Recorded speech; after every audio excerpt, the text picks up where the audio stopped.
안녕하세요. 만나서 반갑습니다. 역사가 김영준입니다. 한중의 근대사 삼국지 제203부 보신 전쟁은 무엇을 남겼나? 라는 주제를 가지고 오늘 함께 할까 합니다. 1869년 6월 26일 일본의 북방 끝자락에 위치한 홋카이도, 물론 홋카이도 중에서는 남쪽이에요. 자, 그 남쪽에 위치한 하코다테에서 드디어 보신 전쟁의 대단한 막이 내려오고 있었죠. 사실상 뭐 협상이라고는 하지만 이게 항복을 논하는 협상 자리였죠. 이 자리에서 에노모토는 초지일관, 주장했던, 충중에 품고 있었던 그 이야기를 결국 꺼내게 됐는데, 그게 뭐였냐면은 초지일관 주장했던 홋카이도 개척이었어요. 자, 그래서 이 문제를 거론을 하게 되었다는 거죠. 에노모토는 차후에 일본의 미래를 위해서라도 홋카이도 개척은 반드시 필요로 하다. 그래서 원래는 내가 이거를 주도적으로 하고 싶었는데, 신정부가 나를 믿질 않고서 결국에는 반역자를 규정해서 토벌하러 와서 지금 이렇게 된 거 아니냐. 그러니까 원래 내 본뜻은 이렇게 반란을 일으키려고 했던 것이 아니라 홋카이도 개척의 중요성을 알리려고 했던 거였으니까 좀 요 부분을 잘 전달해달라. 그래서 내가 못하더라도 신정부가 이것을 도맡아가지고 반드시 해줬으면 좋겠다라고 그렇게 당부하는 말을 남겼다라는 거죠.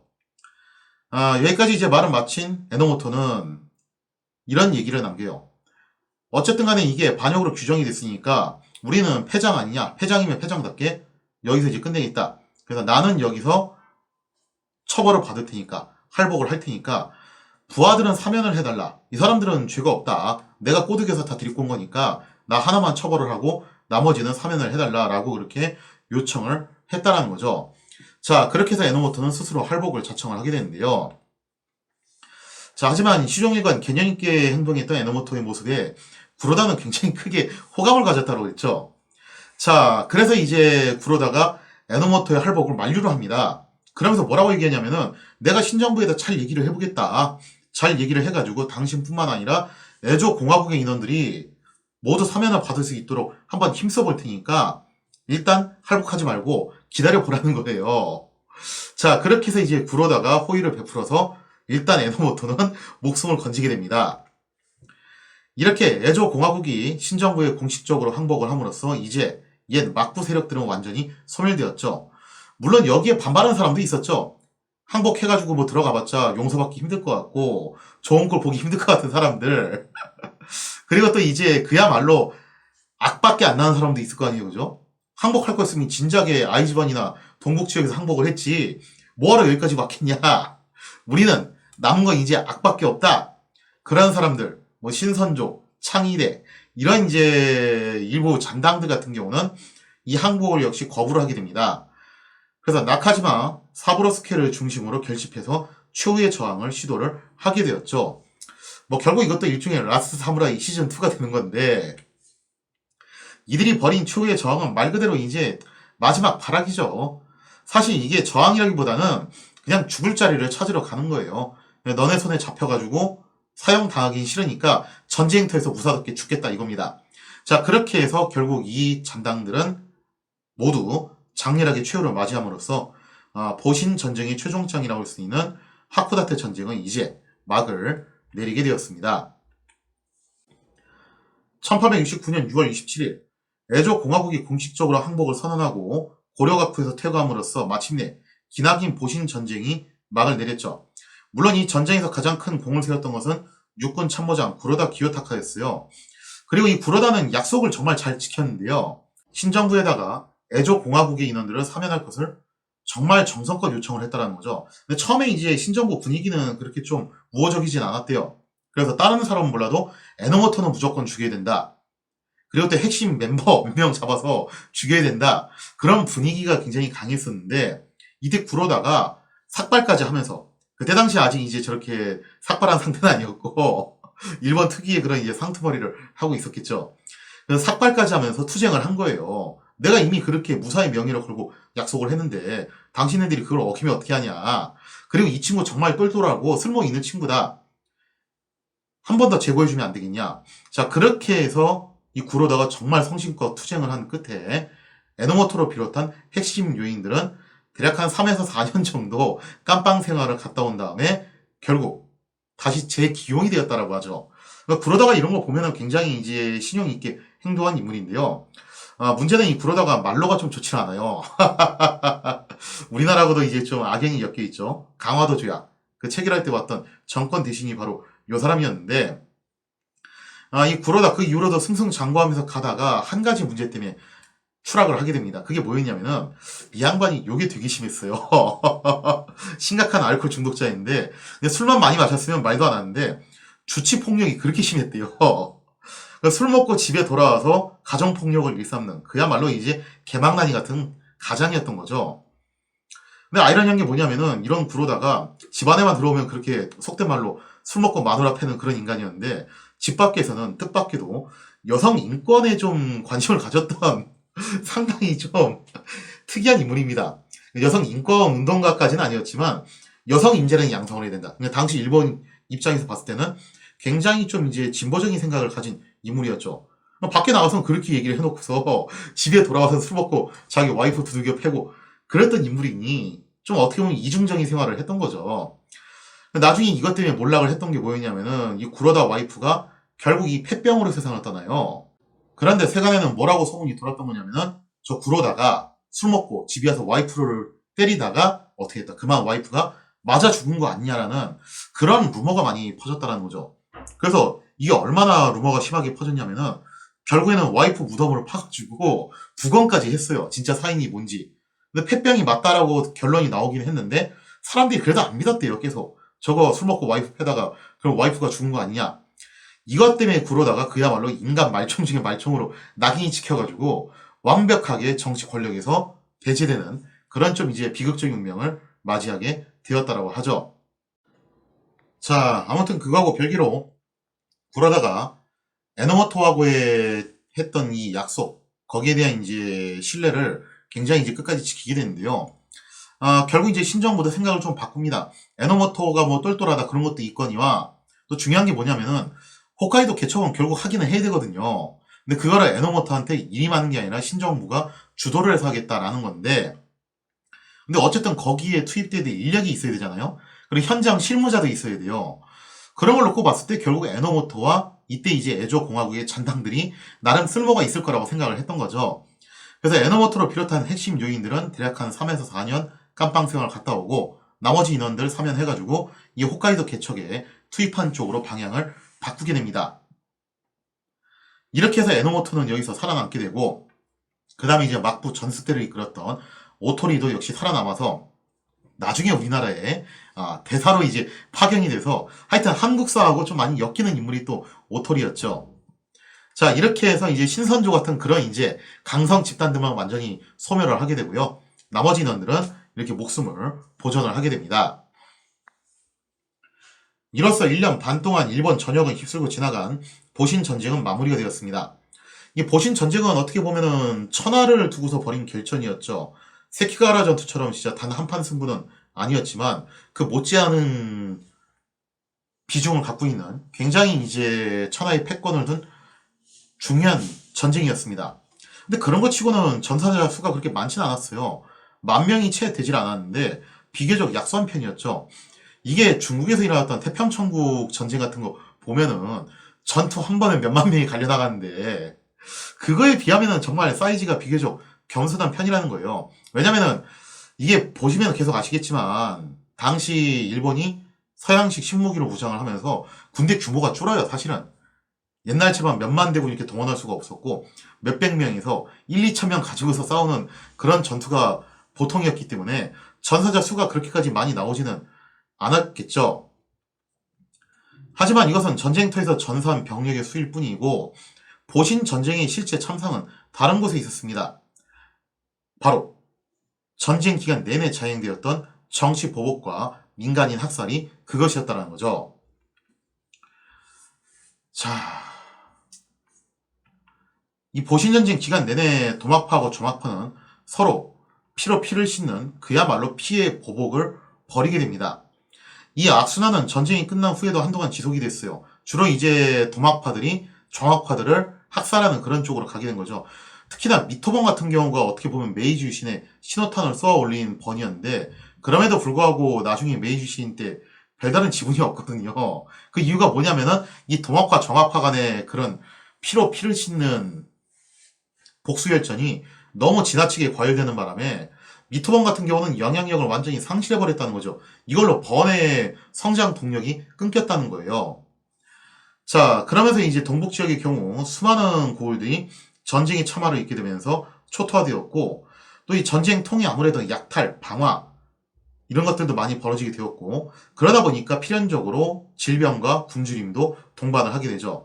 그래서 사람들이 이런 전쟁을 피해서 이리저리 도망다니는 유랑 생활을 하다가 병들어 죽기도 하고 굶어 죽기도 하고 혹은 전화에 휩싸여서 죽기도 하고, 정말 이런저런 이유로 떼죽음을 당하는 그런 참상들이 동북 지역 곳곳에서 발생을 했다라고 합니다.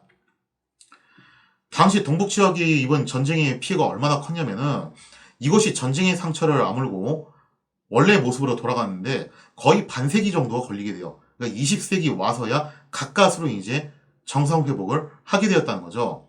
그러다 보니까 동북 지역 사람들은 사실 이 신정부에 대해서 반감이 클 수밖에 없었는데, 이거 말고도 또 이제 반감이 커지게 됐던 이유들이 있어요.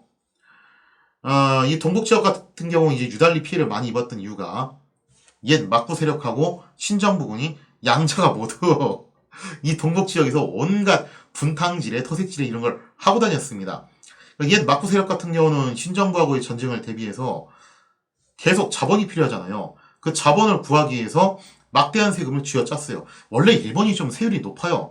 조선하고 일본하고 모토가 뭐냐면은 조선은 의외로 작은 정부를 추구를 합니다. 세금은 최소한으로 걷어야 된다. 취도 유민이라고 하죠. 세금을 거둘 때 도리가 있어야 된다.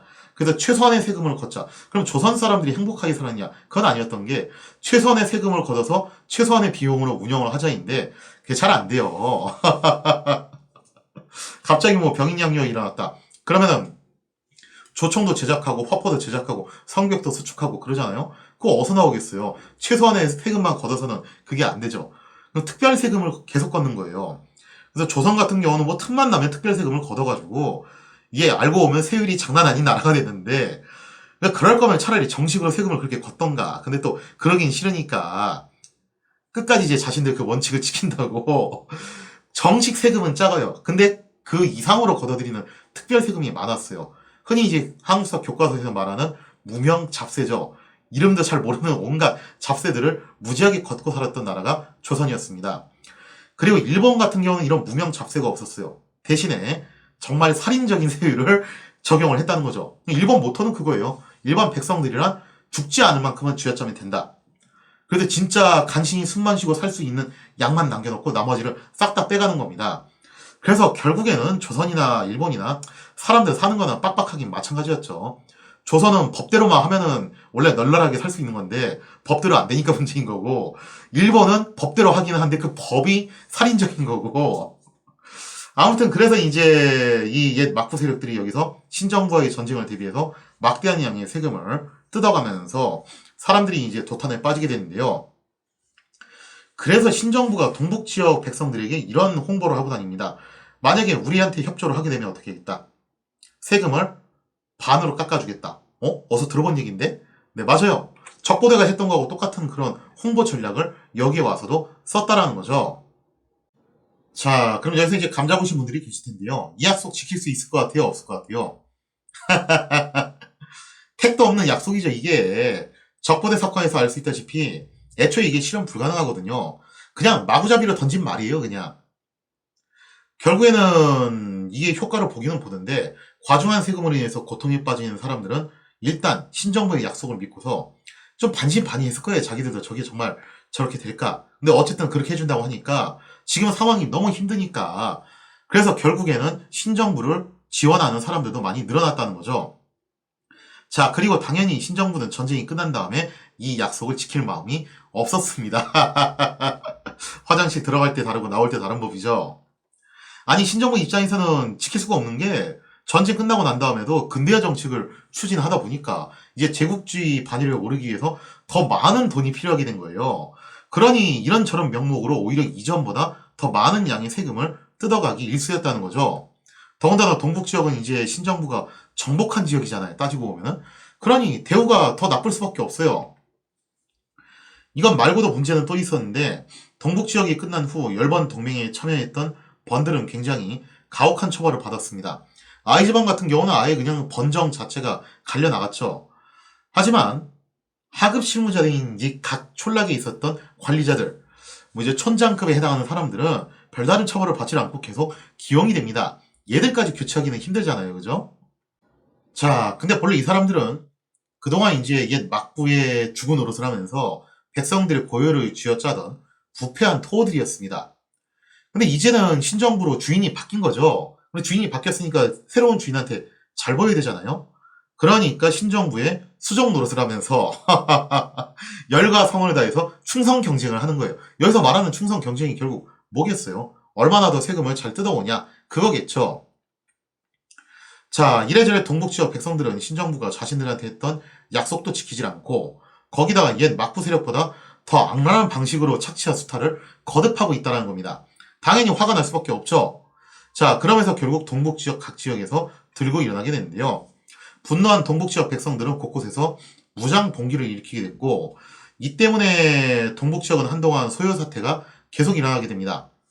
물론 신정부 입장에서는 약속을 지키지 않은 건 다소 좀 이제 찜찜하긴 하죠. 자기들도 양심이 찔리기도 하고.